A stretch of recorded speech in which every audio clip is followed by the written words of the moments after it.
आता पाहूयात सुपरफास्ट 50 बातम्या।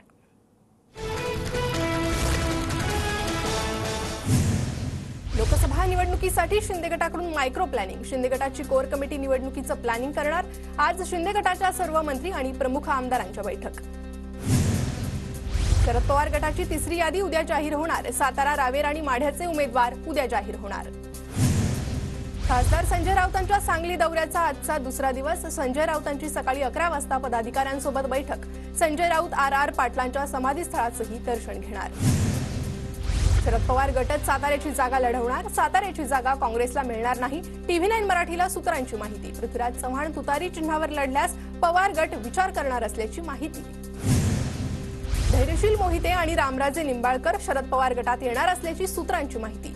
तर संजीव राजे किंवा धैर्यशील मोहितेंपैकी एकाला उमेदवारी मिळण्याची शक्यता विश्वसनीय सूत्रांची TV9 मराठीला माहिती। मुंबईतील महायुतीच्या मेळाव्याला खासदार पूनम महाजन गैरहजर। महायुतीच्या मेळाव्याचं संपूर्ण नेतृत्व आशिष शेलार यांच्याकडे। पूनम महाजनांच्या जागी शेलारांना उमेदवारी मिळण्याची शक्यता। ठाकरे गटाचे नेते आदित्य ठाकरे आज मुंबईत प्रचार करणार। आदित्य ठाकरेंच्या मुलुंड आणि भांडूपमध्ये चौक सभांचं आयोजन। भाजप नेते नारायण राणे आज रत्नागिरीच्या दौऱ्यावर। दिवसभरात नारायण राणेंच्या राजापूर आणि जयगड खंडाळामध्ये 2 जाहीर सभा। सभेतील भाषणाकडे सर्वांचं लक्ष। कल्याणमध्ये भाजप कार्यालयात गणपत गायकवाड समर्थकांची बैठक संपन्न। श्रीकांत शिंदेंचं काम न करण्याचा बैठकीत ठराव, सूत्रांची माहिती। कल्याण लोकसभा मतदारसंघ भाजपला द्या, अन्यथा काम करणार नाही। गणपत गायकवाड समर्थकांचा इशारा। तर यासंबंधी चंद्रशेखर बावनकुळे यांना मागणीचं निवेदन देणार। कल्याण लोकसभा मतदारसंघाची गणपत गायकवाड समर्थकांची मागणी। तर युतीत घोळ घालणाऱ्यांनी गणपत गायकवाड यांना जामीन होईल या भ्रमात राहू नका। शिवसेनेच्या गोपाळ लांडगे यांचं वक्तव्य। तर युती बिघडू नये यासाठी भाजपच्या वरिष्ठ नेत्यांनी लक्ष घालण्याची मागणी। संजय राऊतांच्या सांगली दौऱ्याकडे काँग्रेस नेत्यांची पाठ। चंद्रहार पाटलांच्या प्रचारासाठी राऊतांचा 3 दिवसीय दौरा। सांगलीच्या जागेवरून काँग्रेसची ठाकरे गटावर नाराजी। वसंत मोरेंचा वंचित बहुजन आघाडीत पक्षप्रवेश। प्रकाश आंबेडकरांच्या उपस्थितीत मोरेंचा वंचितमध्ये पक्षप्रवेश संपन्न। वसंत मोरेंना वंचितकडून पुण्यातून लोकसभेची उमेदवारी। बारामतीतून महायुतीच्या उमेदवार सुनेत्रा पवार यांचा आज पुणे दौरा। सुनेत्रा पवार आज शंकर महाजन मठाला भेट देणार। देवेंद्र फडणवीसांच्या इंदापूर दौऱ्यात शरद पवार गटाला धक्का। प्रवीण माने अजित पवार गटात प्रवेश करण्याची शक्यता। उद्या पत्रकार परिषद घेऊन भूमिका जाहीर करणार। मी स्वतः प्रकाश आंबेडकरांना सांगितलंय की आम्ही अजूनही तुमच्याकडे दोस्तीचा हात पुढे करायला तयार। आम्ही वंचितला 2 जागा देण्यासही तयार। नाना पटोले यांचं भंडाऱ्यात वक्तव्य। वंचित सोबत होणाऱ्या वाटाघाटीच्या बैठकीत माझा अपमान केला जायचा। प्रकाश आंबेडकरांना मत विभाजन करून भाजपला जिंकवायचं आहे का? नाना पटोले यांचा सवाल। नागपूर आणि रामटेक लोकसभेच्या उमेदवारांना निवडणूक आयोगाची नोटीस। उमेदवारांनी सादर केलेला खर्च आणि आयोगानं काढलेल्या खर्चात तफावत असल्यानं नोटीस। नाशिकमध्ये उमेदवारी जाहीर होण्याआधीच हेमंत गोडसेंकडून प्रचार सुरू। पूर्वतयारी महत्त्वाची, हेमंत गोडसेंचं वक्तव्य। राज्यात पुढील 2 दिवस होरपळीचे। पारा 40 अंशावरच राहण्याची शक्यता। विदर्भात उष्णतेच्या लाटेचा इशारा। रात्रीच्या उकाड्यातही वाढ होण्याचा अंदाज। विदर्भात आज तापमान वाढण्याचा हवामान विभागाचा अंदाज। तर उद्यापासून 2 दिवस गारपिटीचा इशारा। आरोग्याची काळजी घेण्याचं हवामान विभागाचं आवाहन। राज्यातील काही भागात उन्हाचा तडाखा तर काही भागात पावसाची शक्यता। पालघर, ठाण्यात उद्या परवा हलक्या सरी कोसळण्याचा अंदाज। परभणी जिल्ह्यात काही दिवसांपासून तापमानात सातत्यानं वाढ सुरू। उष्माघातापासून बचावासाठी काळजी घ्या, महापालिकेकडून नागरिकांना आवाहन। यवतमाळ जिल्ह्यात उन्हाचा पारा वाढला। 2 दिवसात 41 अंश सेल्सिअस इतक्या उच्चांकी तापमानाची नोंद। वाढत्या तापमानाच्या नागरिकांना झळा। अकोला जिल्ह्यात उष्णतेची लाट। अकोल्यातील 216 ठिकाणी उष्माघात कक्षांची उभारणी। नागरिकांनी सावधगिरी बाळगण्याचं जिल्हा प्रशासनाचं आवाहन। धुळे शहराच्या तापमानाचा पारा मागील 3 दिवसांपासून वाढला। धुळे शहरात तापमान 40 अंशाच्या पुढे। उन्हाच्या कडाक्यामुळे रस्ते निर्मनुष्य।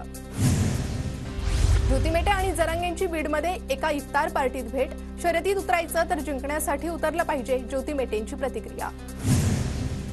मुख्यमंत्री शिंदेंची आमदार मंजुळा गावित यांच्या मुलाच्या विवाह सोहळ्याला हजेरी। मुख्यमंत्र्यांसोबत दादा भुसे, गुलाबराव पाटील, अनिल पाटील, गिरीश महाजन उपस्थित।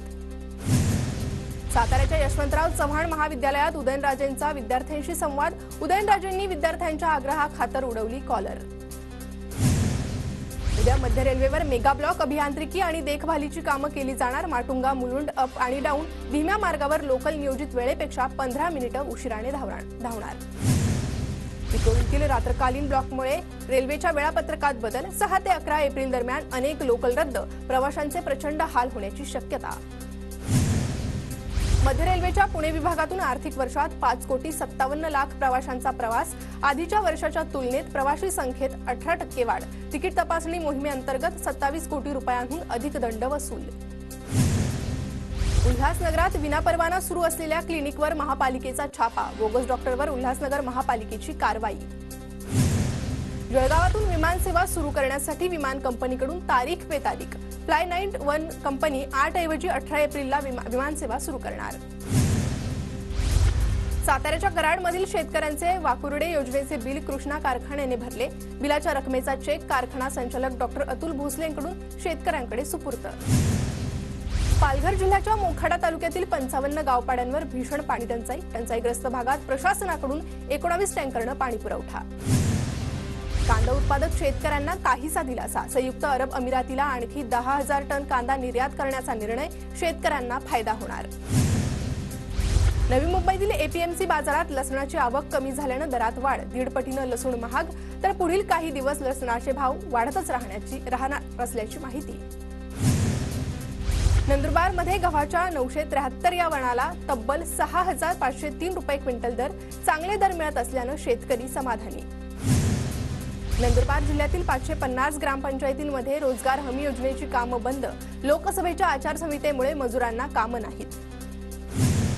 नंदुरबार महापालिकेत कर भरणा वाढत नसल्यानं पुनर्मूल्यांकन करण्यात येणार। 33,000 मालमत्तांचे पुनर्मूल्यांकन करण्यासाठी ड्रोन आणि सॅटेलाइटचा वापर होणार। भाजपचा आज स्थापना दिवस। मुंबईतील वांद्रे येथील कार्यालयात आशिष शेलारांकडून कार्यक्रमाचं आयोजन। भाजपच्या स्थापना दिनानिमित्त नागपूरच्या भाजप कार्यालयात कार्यक्रम। प्रदेशाध्यक्ष चंद्रशेखर बावनकुळे आणि देवेंद्र फडणवीस कार्यालयात झेंडा फडकवणार। नाशिकच्या लासलगावमधील कृषकमधून पहिल्याच दिवशी 28 टन आंबे अमेरिकेला रवाना। हापूससह अल्फान्सो, केशर, बदाम, राजापूर, मल्लिका, हिमायत जातीच्या आंब्यांची मोठी मागणी। परभणीत मतदानाची टक्केवारी वाढावी यासाठी इंडियन मेडिकल असोसिएशनच्या वतीनं अनोखा उपक्रम। मतदान करणाऱ्यांना वैद्यकीय तपासणी फीसमध्ये 30% सूट मिळणार। गोंदियात मतदान करण्यासाठी 8 लाख मतदारांनी घेतली शपथ। मतदान वाढवण्यासाठी जिल्हा प्रशासनाचा अनोखा उपक्रम। कराडमध्ये विद्यार्थ्यांची मतदान करण्याची प्रतिज्ञा। कराडच्या औषध निर्माणशास्त्र महाविद्यालयातील विद्यार्थ्यांनी घेतली एकत्रित प्रतिज्ञा।